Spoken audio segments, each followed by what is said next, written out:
Hey guys, what's up? And welcome back to the channel. Thanks for tuning in today. Much appreciated. And today I'm going to sort of do something a little bit different. I'm going to share with you guys the story of the closest I ever came to biting the bullet in a tournament as far as getting killed, while I was fishing a tournament. And I'd be curious to hear everybody's experiences with that as well, because I can tell you one thing: if you fished as many years as I have, it's going to be super rare if you didn't come into some situation that was dangerous or put your life in danger. That's just sort of the nature of what we do. Bass tournaments are dangerous. I mean, people do not give them credit, for how dangerous they are. I mean, I've been in several tournaments. I've probably half a dozen tournaments in my career where people were killed in the tournament from boat wrecks or stuff like that. And I don't think a lot of people give boats specifically, the credit for how dangerous they are. I mean, when you're dealing with a boat that runs 75 miles an hour, you don't know what's under the water, mechanical failures. I know that Gary Klein, I remember we were fishing a tournament at Lake Mead, a Bassmaster tournament several years ago, and the bolts on Gary's jack plate broke off, and it flipped his motor going wide open, 5,000 RPMs on the back deck of his boat, prop spinning 5,000 RPMs a minute, just right close to his head. So you just never know. You can never take it for granted how dangerous the bass tournaments are. And you also have different conditions, weather conditions, that can make situational things that can make it dangerous. And that's a story that I want to share with you guys, what happened to me that was my closest call ever. Like I said, guys, I have fished so many different conditions across the country. I fished in about every weather condition you can imagine. Super high winds. I'm talking 60, 70, 80 mile an hour winds, giant waves, storms, water spouts. I mean, you name it. There's really no situation I haven't been in.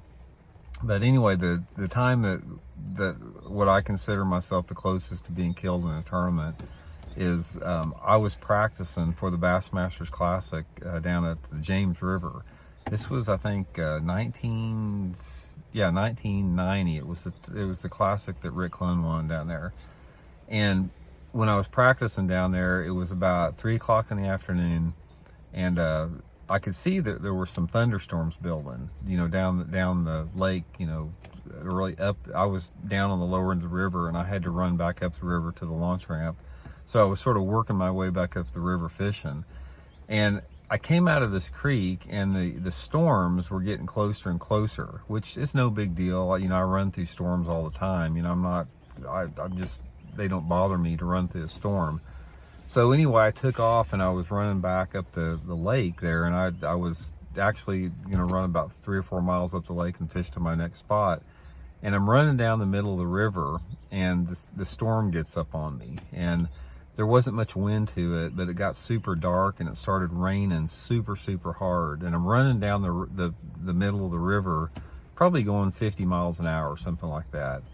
And all of a sudden, it happened in an instant. All of a sudden, I heard the loudest crack, the loudest sound that I have ever heard in my life, almost where it was deafening. It was so loud.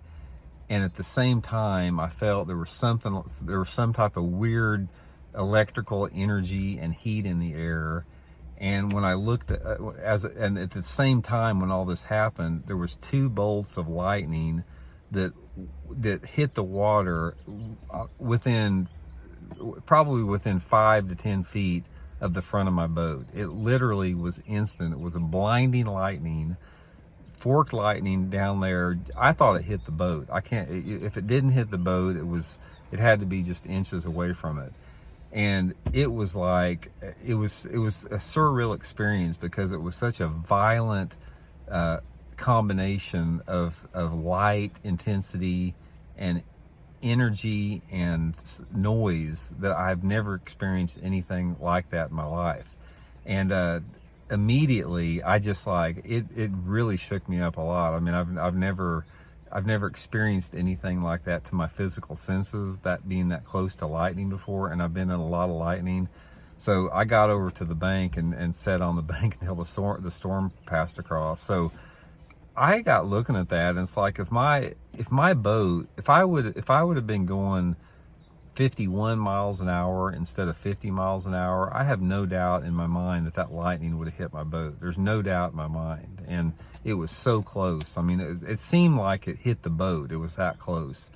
And I know there's other people who had times like that, but I've had a lot of close calls with lightning before. Another Bassmaster Classic. I was practicing. This was an official practice day at the Classic in 2000 down at the New Orleans, the Louisiana Delta out of New Orleans, and I was running across one of those big lakes like that, and it was like I was out in the middle of the lake and going back in, caught out in it, nowhere to go, lightning just cracking down all the way to the water, just all the way around me. Probably the most intense lightning storm I've ever seen. But that right there is that one at the James River was definitely the closest I've ever come to dying in a tournament.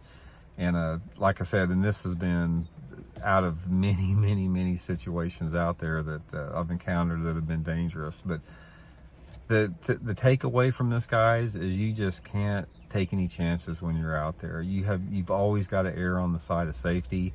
Lightning, for example, is such a random thing. I don't know if there's any way that you can actually prepare to become safe around lightning unless you're just in some type of a home or something like that. Because I know people that have been killed standing underneath or I've heard of people that have been killed standing underneath trees in lightning. I've heard people that have been killed by lightning that basically their storm was 3 miles away from them. It's so random, you know, you just never know when it's going to happen. So even though I came so close to probably dying by that lightning strike right there, or being severely injured, one of the two, I still never became really super terrified of lightning, simply because I know how random it is. But on the other hand, when you have situations out there that are in your control, specifically boat driving situations, just don't ever take any chances. It's not worth it to save a minute or two here or there to get to the spot quicker, or think you're going to beat somebody to their hole to jeopardize safety. I see these goobers all the time that do stuff like cutting corners around points. You know, they pass people too close. You know, they just do sketchy stuff on the water. There's no reason for it whatsoever. And, you know, eventually once in a while it comes back to bite those particular people. So anyway, just wanted to share that with you guys. Real quick video this afternoon. That was the closest that I've ever came to getting taken out. Was down there at the James River Classic down there.